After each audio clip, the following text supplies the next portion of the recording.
The radio came back on an hour after I unplugged it, and that was the first sign that I was about to lose my brother twice. I sat on the workshop floor with the cord coiled in my lap, and the little amber bar on the dial breathing slow, the speaker hissing the way a thing hisses when it is listening to something on the other side of a door. I had not that day believed in much. I believed in solder. I believed in copper. I believed in the way a circuit will tell you the truth, even when nobody else will. The radio was running on nothing, and it was tuned to a station that did not exist on this side of the wall. I looked at it for a long time. Then I went and got Jamie out of bed, and made him sit on the kitchen counter, while I checked under his eyes for the silver. By then, I had read enough of the Salvage Worker's Bible to know what was coming. He blinked up at me with that face that was still half my mother's. "Cody," he said. "Late, I know," I said. "Open," he opened. The whites of his eyes were clean. I let out a breath I had been holding since the radio. I told him to go back to sleep and he went, dragging the blanket behind him like he was 11 going on 5. And I sat down at the kitchen table and stared at my hands until they stopped, shaking. We lived on Halberd, a salvage moon in the 9th ring of a system the maps still listed as contested, which was the polite word for what it really was. 3 years into the war and the sky over Halberd was a junkyard. Veshulks tumbled cold above us, slow and silent and silver, and the human salvage crews crawled them like ants on a dead horse, peeling plate and pulling cores and learning, year by year, that we did not understand the things we were pulling out of those ships. The Vesh did not fight the way we fought. They did not die the way we died.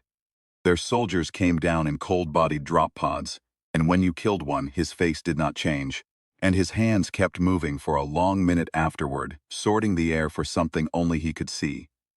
My parents had been transit workers.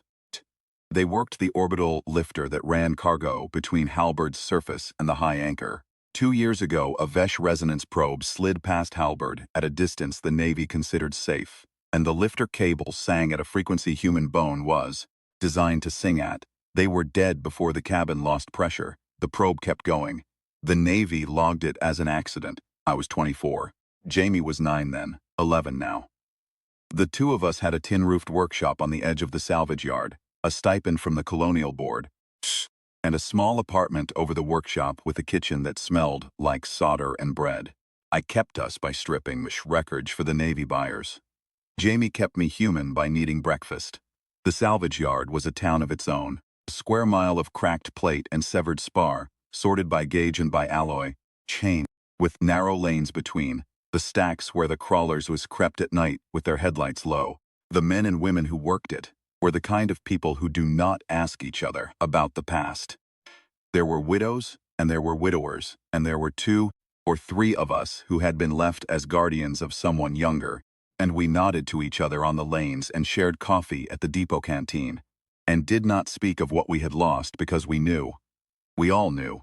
The yard was full of things that had once been alive in the larger sense of the word. Ships that had carried crews, and we worked them down to their bones, and we did not ask whose bones we were standing in. I had a routine, up at 4. Coffee, down to the workshop, tools laid out, crawler started, out to the assigned hulk by 5, strip plate until 10, sort and stack until noon, back to the apartment. Jamie, breakfast. Walk him down the slope to the Colonial School, back to the workshop, strip and sort it until 5, pick Jamie up, cook, talk, sleep. The routine had been the thing that kept me upright for 2 years. The routine had the shape of a bridge with no railings. You did not look down. You walked across. That morning I went down to the workshop before dawn and unscrewed the back of the radio. I had unplugged it the night before. I had unplugged it again at midnight. It was a Halston model from before the war, the kind with a real dial and a real speaker. And inside there was nothing strange, just a board, just wire. Put my hand on the speaker grill and felt the small breathing of a thing that should not have been breathing. The night before, I had been out on the South Yard pulling cores from a Vesh corvette the Navy had dropped on us as a surplus break. I had walked into the cracked open hull with a tri-field meter and a flashlight, and the meter had spiked so hard the needle bent against the pin. I had thought it was a fault in the meter.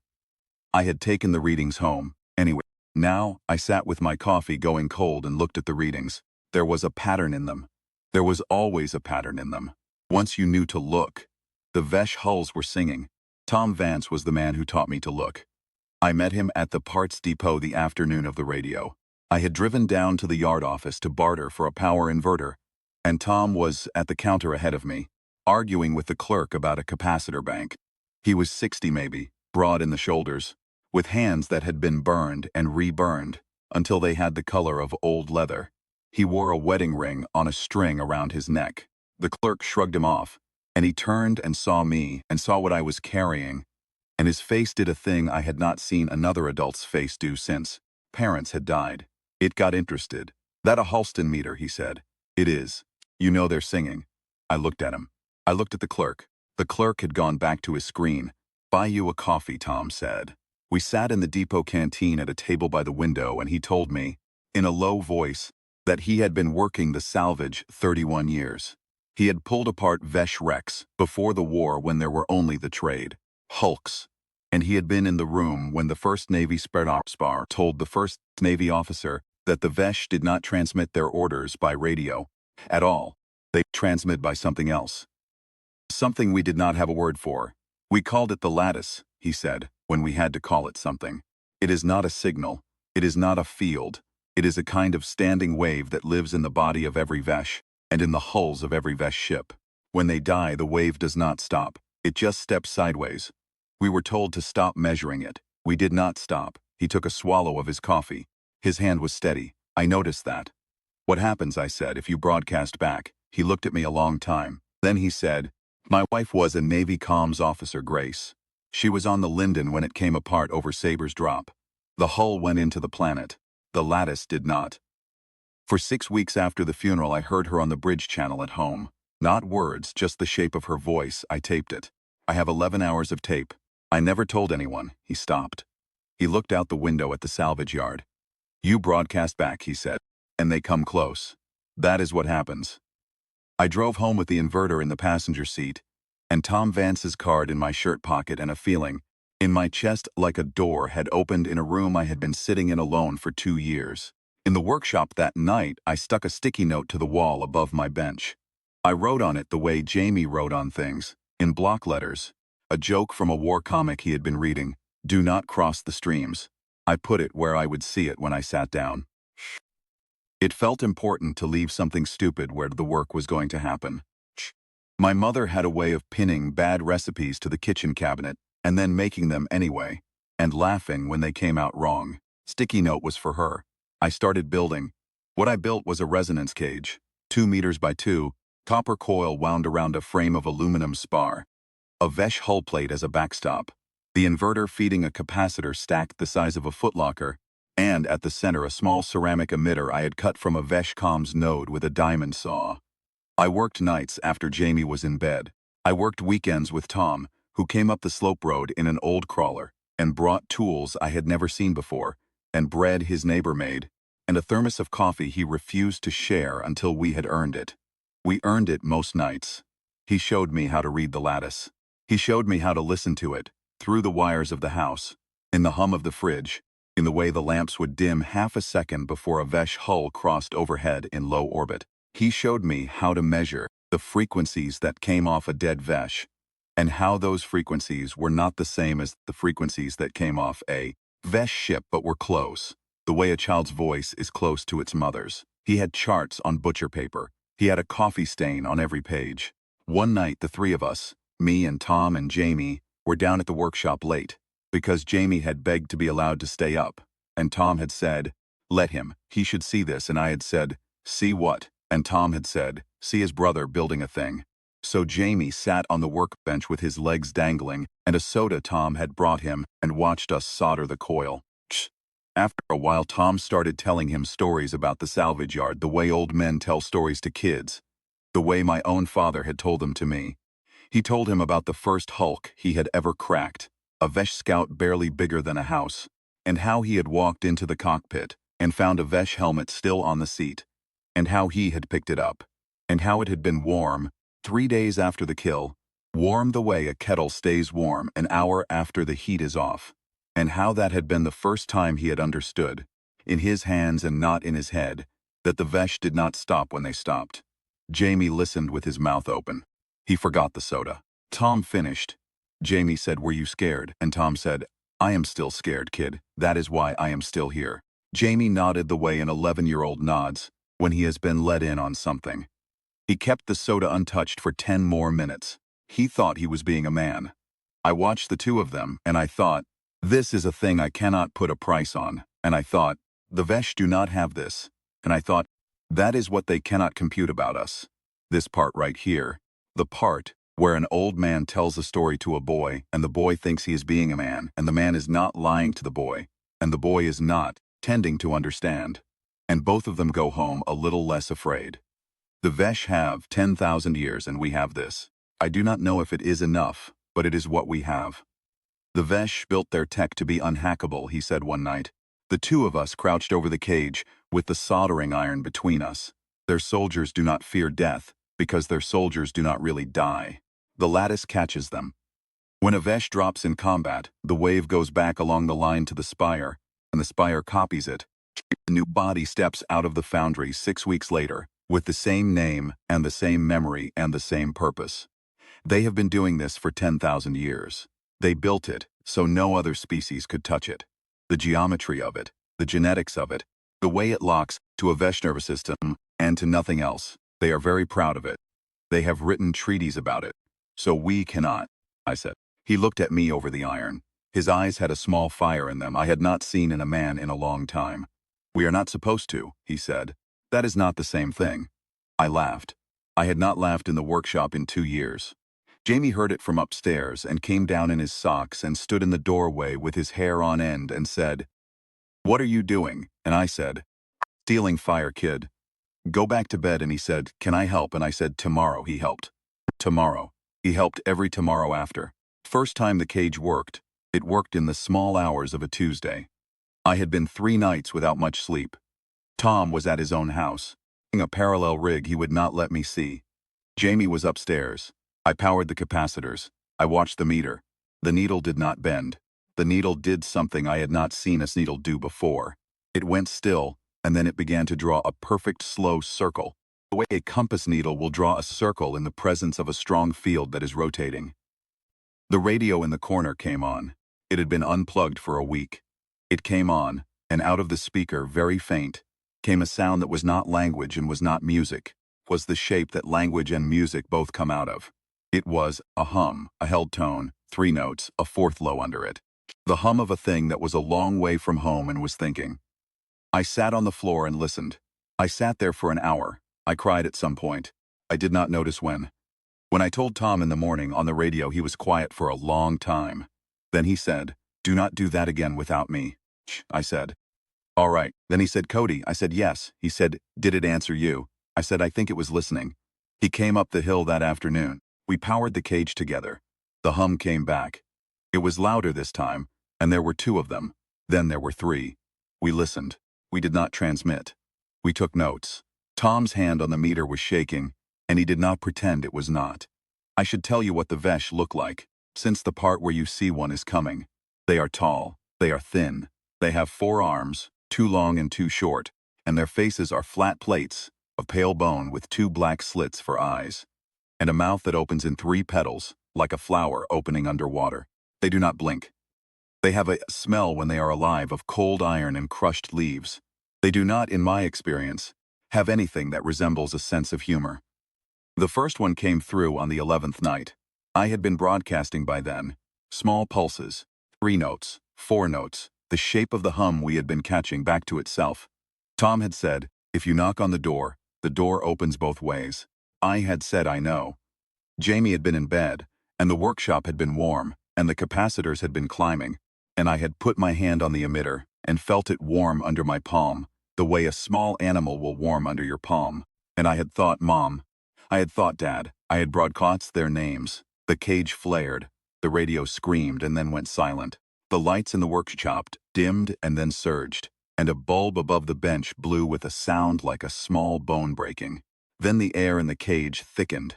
It thickened the way water thickens before it freezes. Inside the copper coil, between the spar and the hull plate, the air took on a shape. The shape was tall. The shape was thin. The shape had 4 arms. I did not move. I did not breathe, the shape did not entirely arrive. But it was there in the way a man is there in fog. It turned its head, 2 slits where its eyes would have been found me. It said something. The radio came on by itself to carry the sound. The sound was not language as I knew language, but I knew, in the way you know a knife is sharp without testing it, that what it had said was a question. And the question was, how? I cut the power. The shape went out like a candle. The radio hissed and died. I stood in the dark with my hand on the breaker and my heart in my throat. And from upstairs Jamie called down, sleepy and confused, "Cody, are the lights out?" And I said, "Go back to bed, kiddo, just a fuse." I told Tom in the morning. He came up the hill at speed. He looked at the cage. He looked at the scorch on the floor inside the copper. He sat down on my workbench stool and put his face in his hands. "You called your parents," he said. "You did not get them." "No." He looked up. He had aged 5 years in a night. He said, "You got a Vesh. You got a soldier. And the soldier saw you. That is not nothing, Cody. That is the opposite of nothing. I know you will get more," he said. "Now that you have called, they will come along the same line. The line is open. I know." He stood up. He walked to the cage, put his hand on the copper, and held it there a long time. When he spoke again, his voice was lower than I had ever heard it. "Grace came through on mine last night," he said. "Not just her voice. Her. I saw her. She was in the kitchen. She did not look at me. She was making coffee. She poured it. She set the cup down on the counter and walked out of the room. I went into the kitchen after, and the cup was empty and the coffee pot was cold, and there was no one there. "Tom, she came through," he said. "Mine works too." He would not look at me. I put my hand on his shoulder. He let me.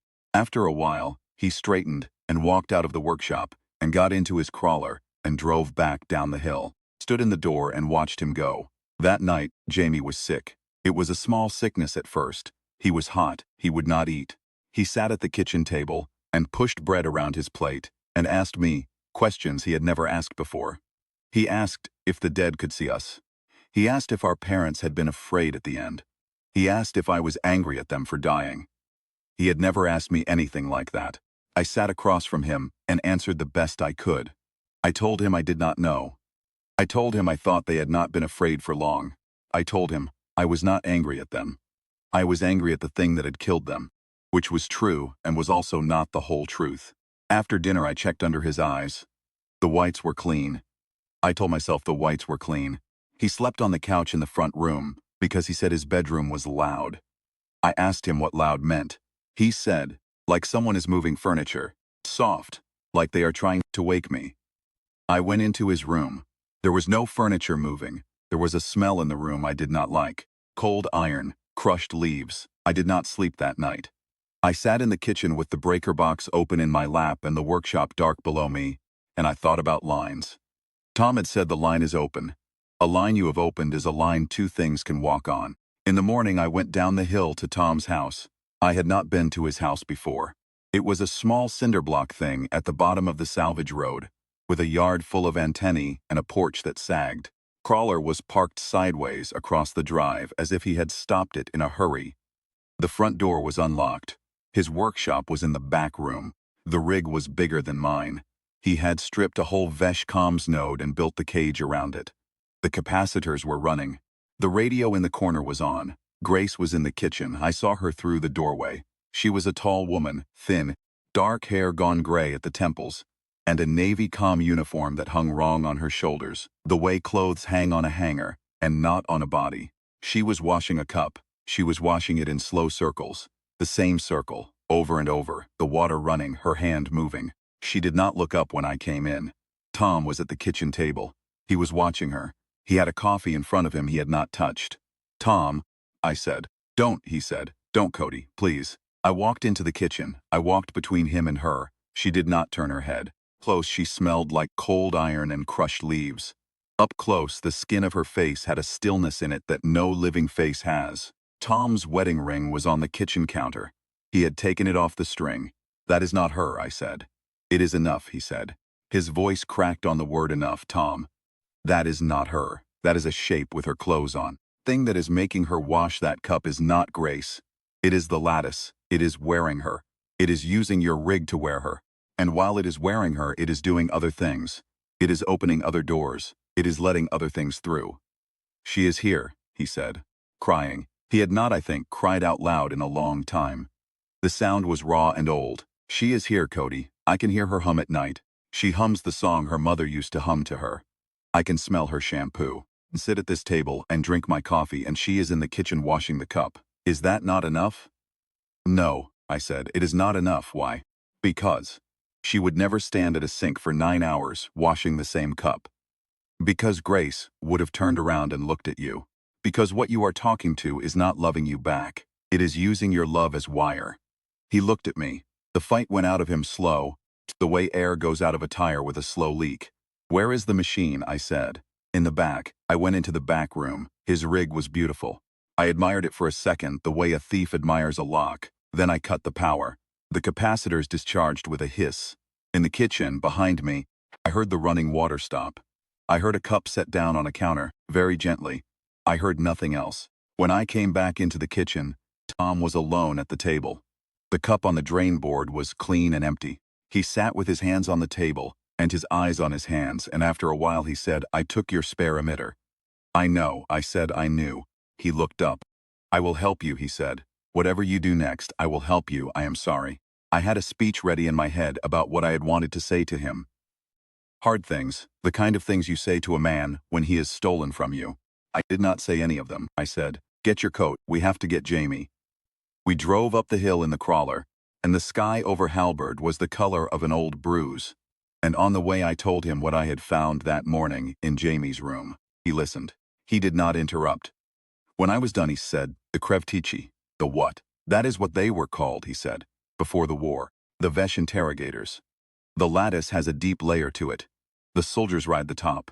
The interrogators ride the bottom. They are the ones who go looking for the cracks.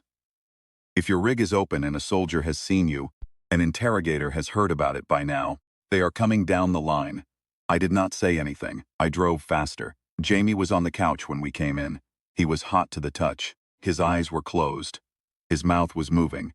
He was saying things in his sleep that I did not understand. And the things he was saying were not in any language I knew, and the shape of them was the shape of the hum that had come out of the radio on the night. I sat on the floor beside him and put my hand on his forehead. The skin was wet. The skin was cold. Under his eyes, when I lifted the lid, there was a thread of silver. A single thin filament running across the white, the color of mercury. I sat back on my heels. I closed my eyes. I said something that was not a prayer because I do not pray, but had the shape of one. Tom said, can you make it bigger? What? Age, can you make it bigger? Can you make it strong enough to broadcast back along the line? Not to call. To push. I opened my eyes. I looked at him. He was not crying anymore. He was looking at Jamie with the face of a man who had been a Navy engineer once, a long time ago, before he had been a widower. Push how? I said. Push everything, he said. Everything that has come down the line. Push it back up, all the way up, to the spire, to the spire, to the spire.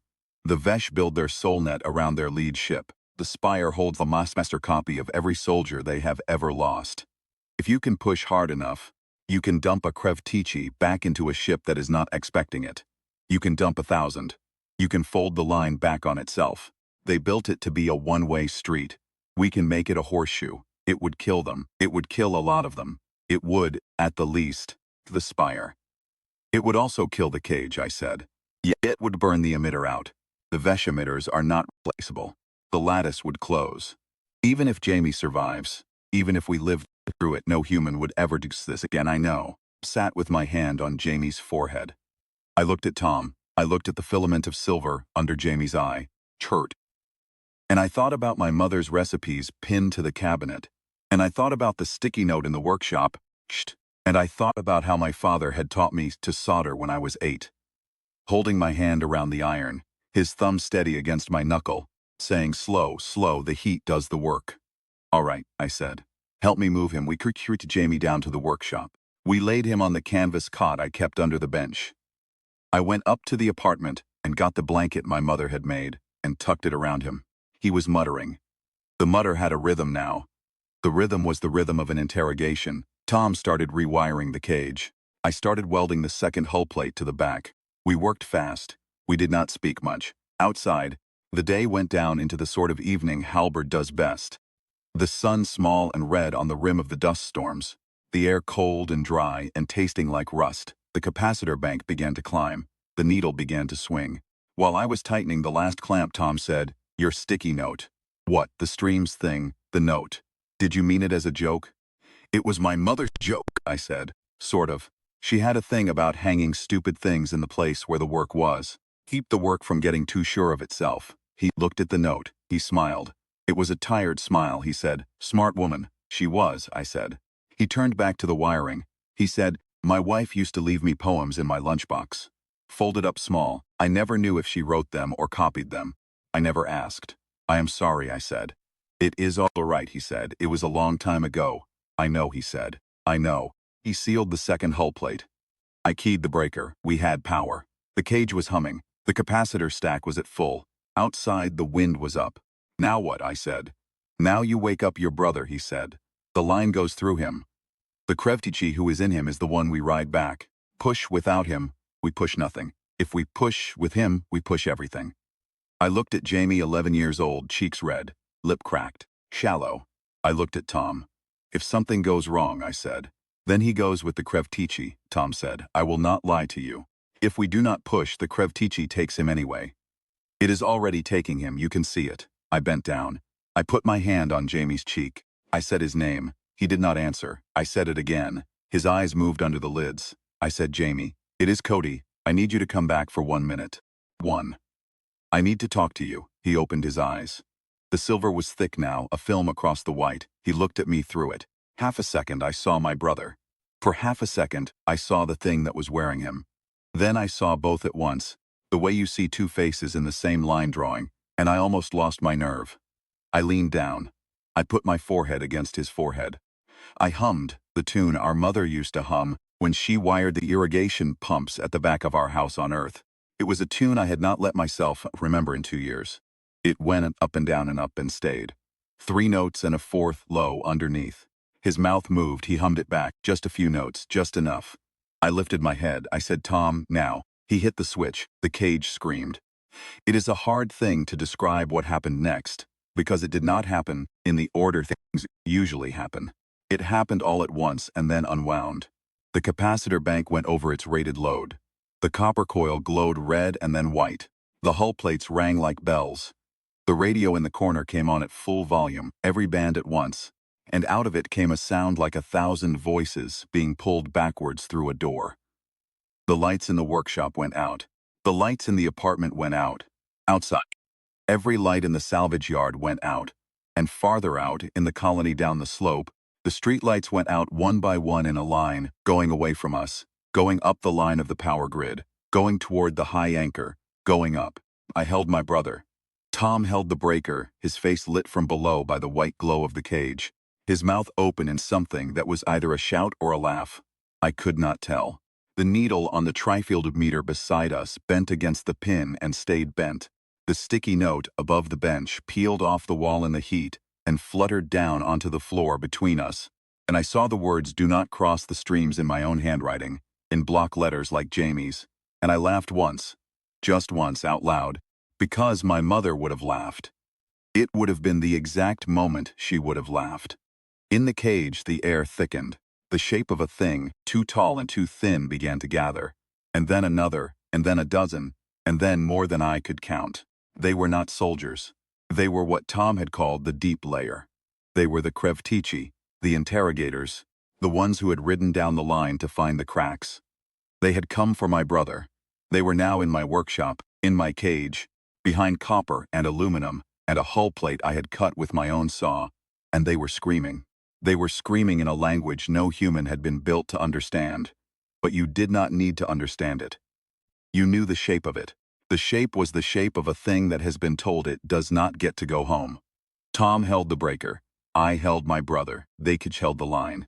Up in the sky, beyond Halberd, somewhere between us and the spire that hung above the war like a bad moon, something started to happen to a Vesh ship. I did not see it. We learned about it later, from the Navy. The lead Vesh ship in the fleet above Saber's Drop, the Vesh Spire ship, the one that held the master copy of every Vesh soldier who had ever died in this war, began at 21. 14 local time to broadcast something on every frequency the Navy could measure. The broadcast was not orderly. It was the sound of a thing being filled past its capacity. The Navy ships in the area pulled back. They thought it was a weapon. They thought it was the Vesh doing something new. It was the Vesh doing something old, in reverse. The line we had opened from my workshop, the small line I had used to call my dead parents, that line we had cut and turned around and folded back on itself with a Krevtichi riding it. That line went up and met the spire and went into it. And after it went 1,000 more lines, every line the Vesh had ever drawn, all of their dead, all of their copies, all of their soldiers stored on ice in a wave that lived in the bone of every ship they had ever built. All of it, all at once, backwards. The spire took it for 38 seconds. Then the spire came apart. It did not explode. It softened. The hull lost its tension. The lights inside it went out. It began to fall. It fell slowly the way large things fall in low orbit, and it did not burn, and it did not break.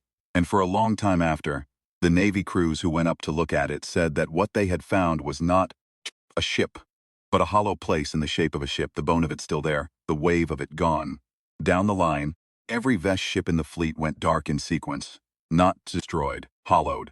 Their crews still aboard, alive, walking the decks in small circles, looking for orders that did not come, because the spire that gave the orders no longer had anything to give.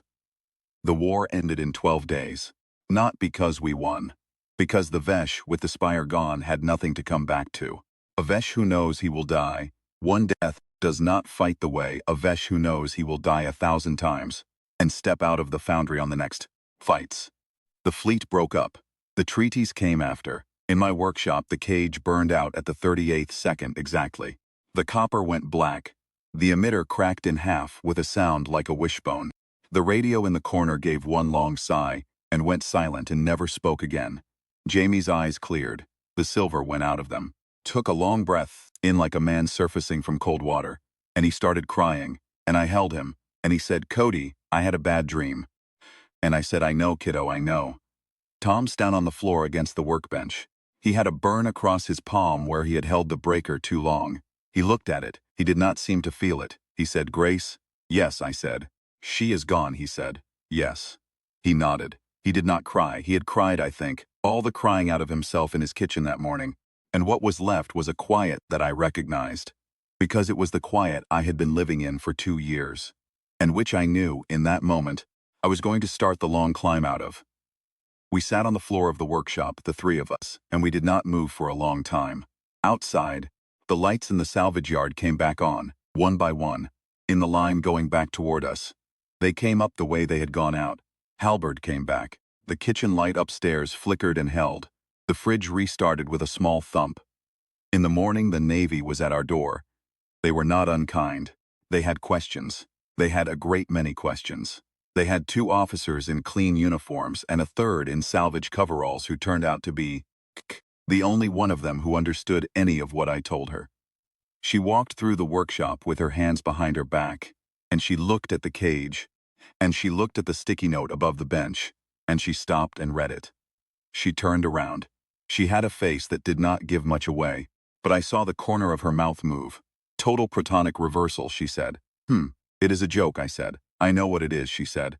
"My father had the same comic." She looked at the cage again. She said, "You understand what you did?" "I think so." "You understand that no human had any business being able to do it?" "I think so," she nodded. She looked at me a long time. She said, "The official position is that the spire failure was caused by a Vesh internal malfunction. There is no official position on you. I am here to tell you that there will not be one. You will be left alone. The cage will be confiscated. The components you used will be classified. You will not build another. Your brother will be enrolled in the colonial school on a full grant. Your stipend will be raised. You will be left alone. Do you understand me?" "Yes," I said. "Good," she said. "Off the record. How did you do it?" "I thought about it. I thought about the trifield meter bending its needle. I thought about Tom across the table, in the depot canteen saying, 'You broadcast back and they come close.' I thought about my mother humming at the irrigation pumps. I thought about my father's thumb against my knuckle, slow, slow. The heat does the work. We just kept tinkering," I said. "We did not know when to stop." She nodded. She wrote nothing down. She walked out of the workshop. The Navy carted the cage off that afternoon. Tom and I watched them load it onto a flatbed. Jamie watched from the apartment window upstairs. They were careful with it. They wore gloves. The copper was black, and the emitter was cracked. And there was nothing in it anymore but the memory of what it had been. But they were careful. They knew. The salvage coveralls officer rode out on the flatbed and did not look back. Tom and I sat on the porch of the workshop. He had a thermos of coffee. He poured me a cup. We did not say anything for a while. Then he said, "You going to be all right?" "I think so," he said. "He will be all right. He does not remember most of it. He thinks he had the flu." "Good," Tom said. "Good. Let him think that as long as he can." We drank the coffee. The sun went down over the salvage yard, red and small, and the dust came up, the way it always came up, and the first lights came on in the colony down the slope. I thought about my parents. I let myself think about them in a way I had not let myself in 2 years. I thought about the lifter cable singing in a frequencies that human bone was not built to sing at, and I thought about how the wave of them had gone somewhere when they had died. And I did not anymore think it was a place I could pull them back from. They were gone. That was the truth. The truth had teeth, and the truth was the truth. I asked Tom, after a while, what he was going to do. "I am going to go home," he said. "I am going to take the rig out of the back room and break it up for scrap. I am going to put my wife's ring back on the string around my neck. I am going to start eating breakfast again. I have not eaten breakfast in a year and a half. Did you know that?" I did not know that. He nodded. He said, "I am going to come up here on Sundays and drink your coffee, if that is all right with you." "It is all right with me," I said. "Good," he said. Then he said, "Your brother is going to be a good man." "I know. You are doing it right," he said. "I want you to hear that. You are doing it right." He did not look at me when he said it. I was grateful for that. I would not have known what to do with my face. But we had made something. Copper and wire and a sticky note and a man's burned hand on a breaker. We had made a thing the Vesh said could not be made. And in the making of it we had not gotten our dead back, but we had spared a lot of other people from losing theirs. The Vesh commander on the spire, in the last seconds before it went dark, sent a transmission. The Navy decoded it later. It was a single word in the Vesh tongue. The word, translated, meant how. I think about that word a lot. I think about it when I cannot sleep. The Vesh had 10,000 yin years, and a soul net and a foundry that copied them faster than we could kill them. And at the end, the last thing one of them said was how. I do not know how. I know what I did. I know I had a brother who needed me to be a man, and a man 2 days ago who had been a widower and a stranger, and had become my friend, and a sticky note on a wall, and a tune my mother used to hum, and a thumb on my knuckle from years ago, saying slow, slow, and I know I sat in a workshop with the door open and I tinkered until something gave. That is all I know. That is all any of us know. We are very small, and we do not give up, and we do not know when to stop.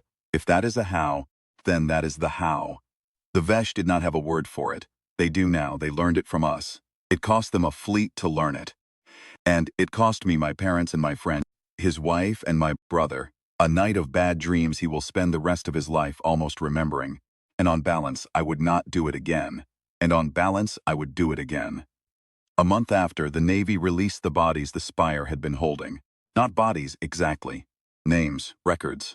Lattice copies the Spire had kept of every Vesh soldier killed in the war and a handful of human prisoners they pulled in along the way. Comm officers, mostly Navy people. The kind of people the Lattice could almost catch and almost hold. Grace was among them. The Navy gave Tom a small envelope with her record number in it and a date. He brought the envelope up to the workshop and he sat on the porch and he opened it and he read it and he did not say anything for a long time. Then he folded the paper and put it in his pocket and he said, "She was not in the kitchen. That was not her in the kitchen. I know that now. I knew it then, Cody. I just wanted it to be her." "I know," I said. He nodded. He said, "I am all right." He sounded, first time since I had met him, like a man who was all right. Jamie came down from the apartment with a sandwich for me. He stood on the porch with his hair sticking up, and his eyes clear, and the wind pulling at his shirt, and he handed me the plate, and he said, "Cody, the radio in the kitchen is on, but it is on the music station. Is that okay?" "That is okay, kiddo," I said. "That is the right station." He sat on the porch step next to me. He took half of my sandwich, because he was 11, and it was his right. Tom poured him a quarter cup of coffee with a lot of milk, the way he had been doing for a month, and we sat there, the three of us, and the dust came up red over the yard. And the stars came out one by one over Halberd, and somewhere up there a hollowed ship was falling slow, and a war was ending, and no one would ever say my name in the official record of it. The heat does the work. I thought slow, I thought Mom. I ate the sandwich.